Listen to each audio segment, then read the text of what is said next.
अवधूत चिंतन श्री गुरुदेव दत्त श्री स्वामी समर्थ महाराज की जय।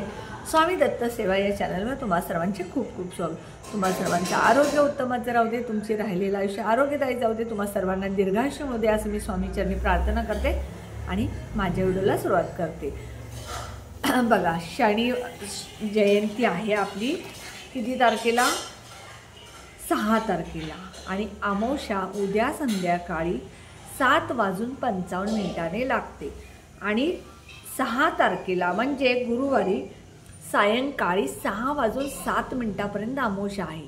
म्हणजे आपल्याला गुरुवारी शनी जयंती आणि अमावस्या दोन्हीसाठी उपाय करायचे। ज्यांच्या मागे शनीची 7.5 आहे, ज्यांना शनीचा त्रास आहे त्यांच्यासाठी पण, आणि ज्यांना शनीची 7.5 नको आहे, ज्यांना कर्ज आहे, ज्यांचं कर्ज फिटण्यासाठी, पैसा आलेला टिकण्यासाठी किंवा पैसा येतो पण टिकत नाही, ह्या सगळ्या गोष्टीसाठी आपल्याला गुरुवारी एक उपाय करायचा आहे, एक वस्तू दान करायची। ती वस्तू कोणती हे मी तुम्हाला या व्हिडिओतून सांगणार आहे। शनी महाराज हे न्याय देवता आहेत, म्हणजे आपल्याला न्याय देणारी देवता आहे आणि शनीची 7.5 जर आपल्याला लागली तर त्याचा त्राससुद्धा आपल्याला खूप होतो। बघा, लोक घाबरतात। शनी महाराजांची जर शनीचा 7.5 लागली तर आपल्याला त्रास होतो। ही शनीची 7.5 आपल्याला 7-7.5 वर्ष असते, अडीच असं त्यामागचं असतं।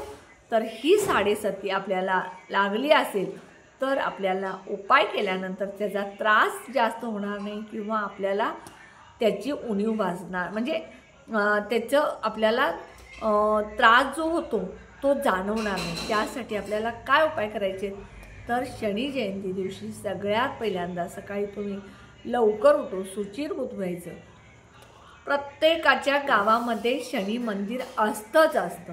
समजा तुमच्या गावामध्ये शनी मंदिर नसेल तर मारुती मंदिर तर 100% असतंच, आणि ह्या ठिकाणी सुद्धा तुम्ही ही जाऊन सेवा केली तरी चालेल।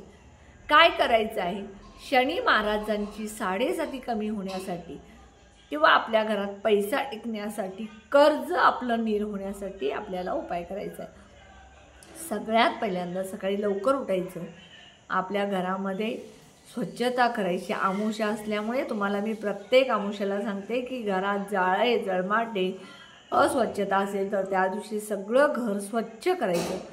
त्यानंतर तुम्ही हुंबरा स्वच्छ धुवायचा, हुंबऱ्याला हळदीचं लिंपण करायचं, कारण अमावस्या ही माता लक्ष्मीची सुद्धा आहे आणि माता लक्ष्मीला हळद खूप प्रिय आहे। आणि आपल्या घरामध्ये माता लक्ष्मी जर हळदीचं लिंपण लावलं तर आपल्या घरामध्ये माता लक्ष्मीचा प्रवेश होईल, माता लक्ष्मी टिकेल। त्यानंतर तुम्ही तुळशीला जल अर्पण करायचं, त्यामध्ये कच्चं दूध घालायचं, तुळशीजवळ तुपाचा दिवा लावायचा, दारामध्ये तुम्ही तुपाचा दिवा लावा किंवा मोहरीचा तेलाचा दिवा लावायचा। त्यानंतर तुम्ही शनी मंदिरात जायचं। शनी मंदिरात जाताना तुम्ही ह्या वस्तू शनींना अर्पण करायच्या। सगळ्यात पहिल्यांदा तेल शनी महाराजांच्या मूर्तीवरती अर्पण करायचं। समजा तिथले पुजारी तुम्हाला शनी महाराजांच्या मूर्तीवर जर तेल अर्पण करून देत नसेल तर तुम्ही चरणावरती तेल अर्पण करायचे। काळे उडीद, रुईच्या पानाची माळ, रुईच्या फुलाची माळ आणि श्रीफळ, उडीद डाळ, मीठ हे सगळं तुम्ही घेऊन जायचं आणि तिथे तुम्ही शनी महाराजांना अर्पण करायचं। आणि तिथे गेल्यानंतर शनी स्तोत्र, शनी महात्म्य हे वाचायचं। समजा तुम्हाला येत नसेल तर यूट्यूबला तुम्ही सर्च केला आणि त्याच्याबरोबर तुम्ही म्हटला तरी चालेल। ते जर जमलं नाही तर ओम शनेश्वर नमः हा मंत्र तुम्ही म्हणायचा। त्यानंतर त्या मंदिराच्या आसपास गरीब लोक, गरजू लोक जे असतात त्यांना तुम्ही वस्तू दान करायच्या। कोणत्या वस्तू दान करायच्या?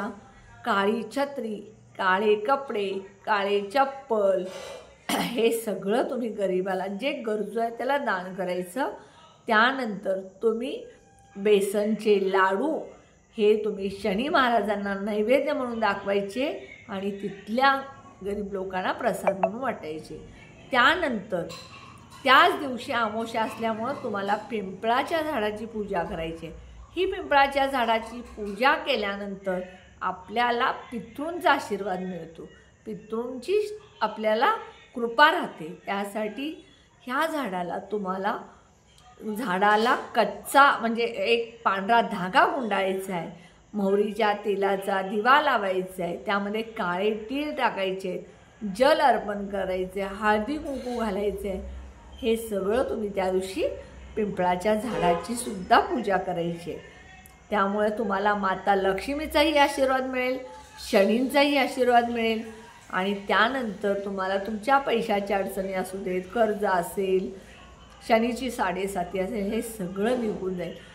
आणि सगळ्यात महत्त्वाचं, या दिवशी तुम्ही शनी जयंतीला तुमच्या आईचा, तुमच्या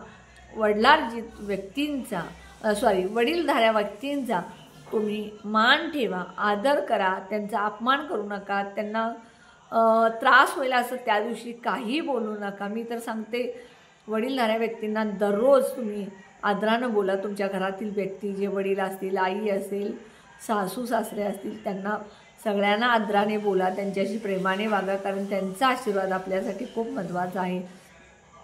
आणि वडीलधाऱ्या व्यक्तींनी सुद्धा आपली सून असू दे, लेक असू दे, नातवंड असू दे, त्यांच्याशी सुद्धा आदराने वागा, म्हणजे घरात भांडणं होणार नाहीत।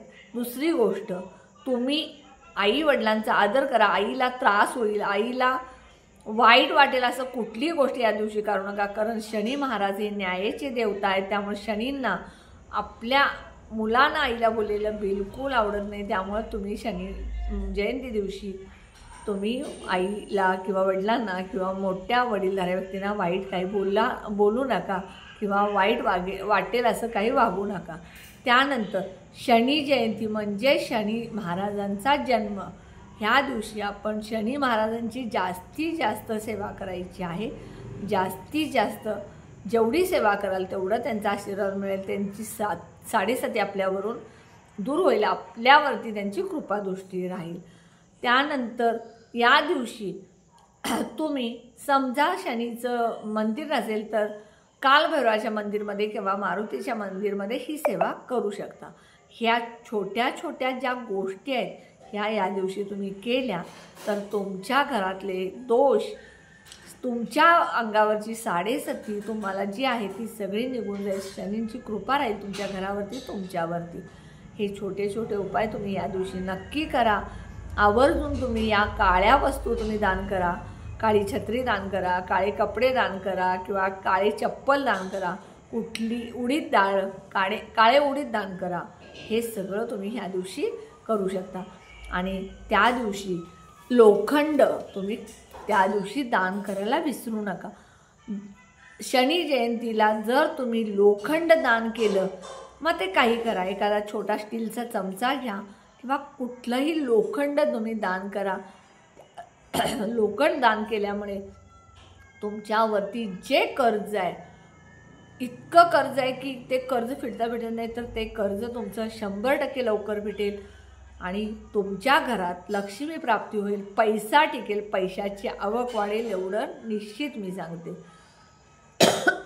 त्यामुळे या दिवशी तुम्ही 100% लोखंडाची काही वस्तू, लोखंडाची कढई, लोखंडाचा तवा किंवा लोखंडाचं पोळपट, लोखंडाचं काही वस्तू तुम्ही कुणालाही दान करू शकता। त्यामुळे तुम्हाला शनींचा आशीर्वाद मिळेल।